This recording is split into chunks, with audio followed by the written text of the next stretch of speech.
Paul McCartney once revealed the one Beatles album he absolutely couldn't stand. The Beatles enjoyed an incredible career, churning out a slew of iconic hits that shaped music history.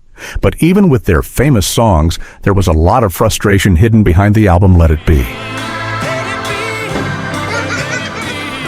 The heartbreak began with The Long and Winding Road, a delicate piano ballad McCartney had crafted in the studio. However, as the band was falling apart, John Lennon and producer Phil Spector changed the song without his approval. They added big orchestras and choirs, making it sound very different from what McCartney had imagined. The change had upset him so much that he ended up disliking the album. As most fans will tell you, most of Let It Be was recorded before their penultimate record, Abbey Road, but this song had been finished after that record had come out, and in less than pleasing circumstances.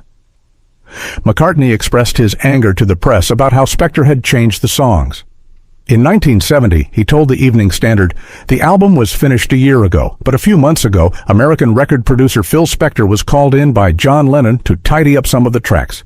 He added, "But a few weeks ago, I was sent a remixed version of my song, The Long and Winding Road, with harps, horns, an orchestra, and women's choir added. No one had asked me what I thought. I couldn't believe it." He added, "I would never have female voices on a Beatles record." The record came with a note from Alan Klein saying he thought the changes were necessary.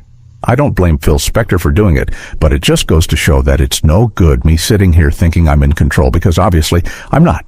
Anyway, I've sent Klein a letter asking for some of the things to be altered, but I haven't received an answer yet. The album was released featuring Spector's version of The Long and Winding Road, which George Martin strongly disagreed with. That made me angry, and it made Paul even angrier, because neither he nor I knew about it till it had been done. It happened behind our backs because it was done when Alan Klein was running John. He'd organized Phil Spector, and I think George and Ringo had gone along with it. They'd actually made an arrangement with EMI and said, "This is going to be our record." Let It Be is often remembered more as the final album from the world's most famous band than for its music.